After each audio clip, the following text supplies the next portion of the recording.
Well, hello there.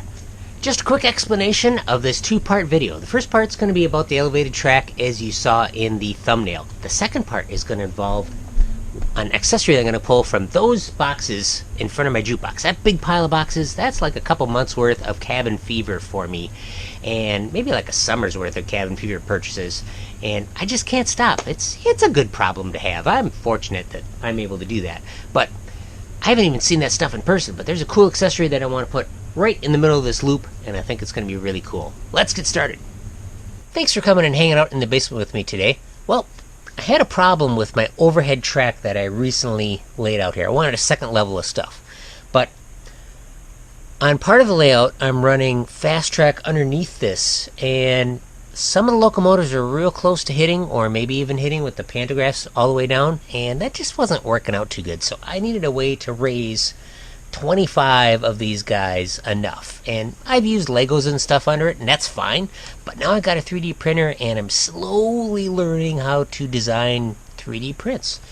What I came up with is something I wanted to be simple. So this is what I came up with, a riser block that sits under each leg of this. Let me grab a trestle, and I'll show you a little closer. Here is a standard Lionel trestle for tubular track. They've made these for years, and there's a ton of these out here. And I use tubular track and fast track. So here's my design that I came up with. This little box with a little wall on the top. I wanted it to be simple, so it just clips in here. Or actually, it doesn't clip. It just sets in here, kind of loose. I could have made it clip. I could have made it do all kinds of stuff, but I wanted simple. This file for these risers is available for free on Maker World, and what's really cool about it is they've got a neat feature that allows you to set a parameter.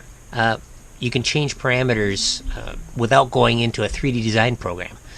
So what I've done is I've set up the file in such a way that you can adjust the height. You want it 1 millimeter? That's fine. You just want a little riser? That's cool. You want it, 50 millimeters, which is kind of crazy. You could do that too. So it's fully adjustable and customizable. And of course, print it in any color. It doesn't matter. If you don't like the rainbow colors, you can just do brown or whatever. But simple solution for, hopefully, a simple problem. Well, now that the trestles are up, and they are up a little higher with my little modification, I am really excited about this upper level, and this accessory, I think, will work real good here. Let's move the camera and take a closer peek. Okay, looks like it had an original price tag of $99.95, and what we got here is, drumroll please, Go 455 oil derrick. Features authentic popping operation with bubbling oil pipe, adjustable derrick hook, durable stamped steel, and ABS construction. Oil barrels included. All right. And here it is. Fortunately, it does look a little used, but let's take it out of the box and get a closer look at it.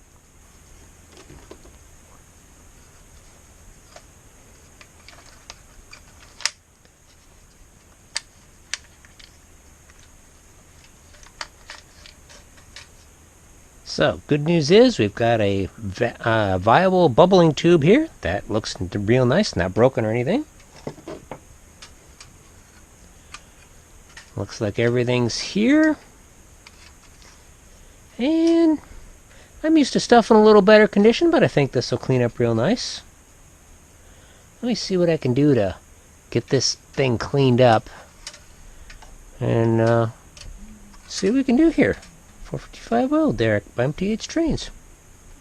No oil barrels, but hey, I've got a 3D printer. I can certainly make some.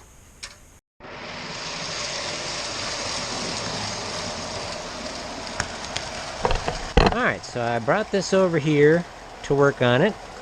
And one of the cool things I noticed is this has an electric motor. This should provide reliable rocking motion instead of the Lionel chunk, chunk, chunk, which drove me nuts. But, oh, I need to get the bubble tube. Just a moment. Let me grab that.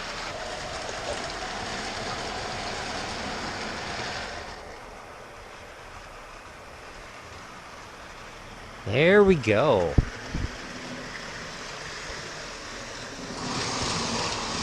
Now, let's move this a little closer to the leads and we'll trim the wires here. This wire stripper's pretty darn handy. There we go. Let's hook this up and see if it comes to life. Look at that! It works! The light come on too. We even got a good light bulb. Oh, I like that. Could probably go a little slower. Yeah, probably a little slower would be better. Let's stop the trains for a minute here. There we go.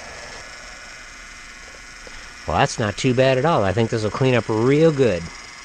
We got a nice little hand crank on the side so you can adjust whatever you'd be lifting. I don't know. But yeah. Yeah, that thing definitely needs a little service. Let's, unfortunately, everything here is kind of crimped over, which kind of sucks. Like everything's folded over metal, so it's going to be a little harder for me to clean, but I should be able to take some of this stuff off. Let's do that and we'll take a closer look at it. Okay, underneath the generator, which there was the only 2 screws under here, there's a couple little ones for the motor here, we've got our circuit board, which is a very simple diode bridge rectifier. I believe that's going to be a voltage regulator. Then we got a capacitor. Let's see what number that is. L7812. Let's check that out real quick, see what that is.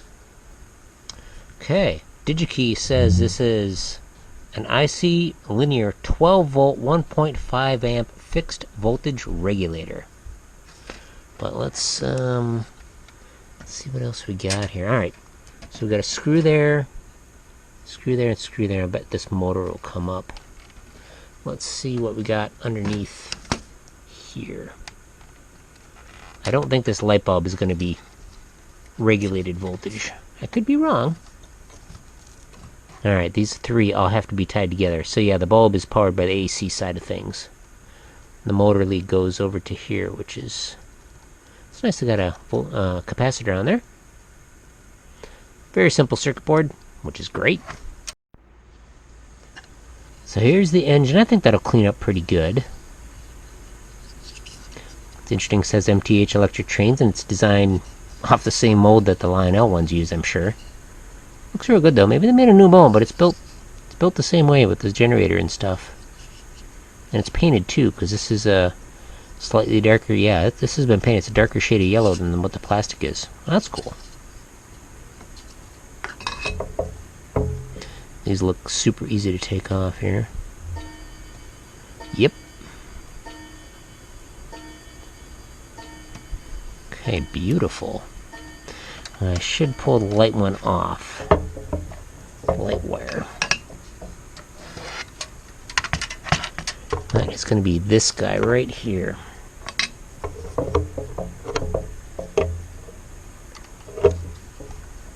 In this sense, this is a single hole. This is a single circuit board with no holes in it. This is just going to be super easy. We'll just basically get it hot and slide right off of there. At least it's supposed to, and I can't really grab the wire. I don't have my pliers with me. There we go. Piece of cake. Yep. There, that should be this guy. Oh man, it's good when it actually works. And I can put some new power wires on the end of this, so that'll be great. These crusty things. Might as well plan on doing that right away. We'll just cut them.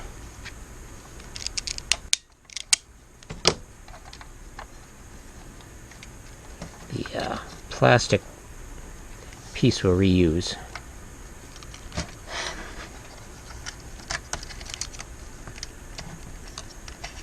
Haha! Huzzah! Yeah, this is like the simplest possible circuit board.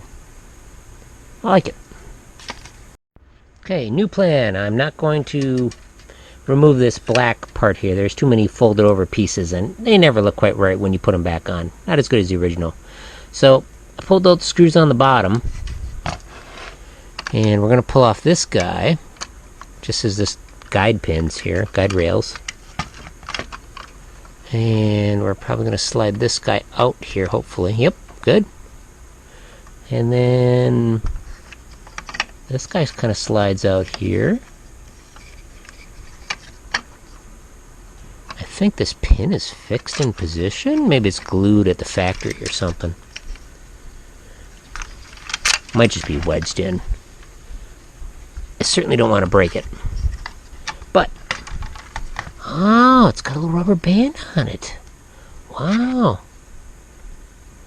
It's a little loose, but it's tight enough. Yeah, we'll be able to lubricate that. Wow, that's a tiny motor. Yeah, it could definitely use some lubrication, so I'm going to get all that stuff out of here and see what I can do to clean the base, and we'll come back when it's hopefully clean. Well, the cleanup process is going a little slower than what I'd like. I was able to get this cleaned up, but only with scrubbing it with isopropyl alcohol, and that kind of took off some of the paint. But I think it looks better. But what this basically had was like an overspray of black, and maybe it was some attempt at weathering, but I'm just not sure. The base was just covered with adhesive. Really kind of weird. Maybe whatever they used on the layout to get the ground cover down, but there's still some adhesive here. I'm not even sure if you can really see that or not. But surprisingly, WD-40 is working like the best. And I'm using a little bit of this stuff. I've had a can of this stuff forever. It's like a cotton wadding kind of stuff. Let's see if we can open this can. Here we go. Just like some cotton wadding you pull off. Get a little piece and scrub. That seems to work good on like the edges here. Up in here, I'm going to have to use a Q-tip or something, but it won't be as good as what I really would like, but it'll be way better and definitely presentable. So I'm going to keep cleaning and we'll see how it turns out. Well, after several hours, it is looking really good. But I want to replace this heavy gauge wire. I don't think it's, I'm sure it's been changed out, or maybe it just came with heavy gauge wire. I don't know, but it doesn't need it. It's just running a little teeny motor. But I wanted to show you this box. This is my wall wart box. Why do they call it wall wart? Well, because it's a little transformer in here, or dedicated electronics, and it just sits on the wall and powers your stuff. This one's for a Netgear router or something. So I've been saving these for the last, 20 years easily. And it's like, why would you need that, Jeremy? Well, in case I need to power something like my Menards buildings, you can find one with an appropriate voltage and just wire it in. If you need an end for something that's damaged, or you get a device that doesn't have one of these things, you save the ends of these, and then you can sort through them and hook stuff up, so that works really great. But in this case, I've got so many of these things. I found one with a suitable gauge wire that I wanted to use, and it was flexible enough, so I've got a couple of these. I got plenty of these 12-volt chargers, so I'm going to leave enough on the end so I can reuse it. I'm going to stick the end here in this box. I've got boxes with multiple ends on it, and I'm going to chop the cord and probably throw this thing away. Recycle it, shall we say. So, yeah.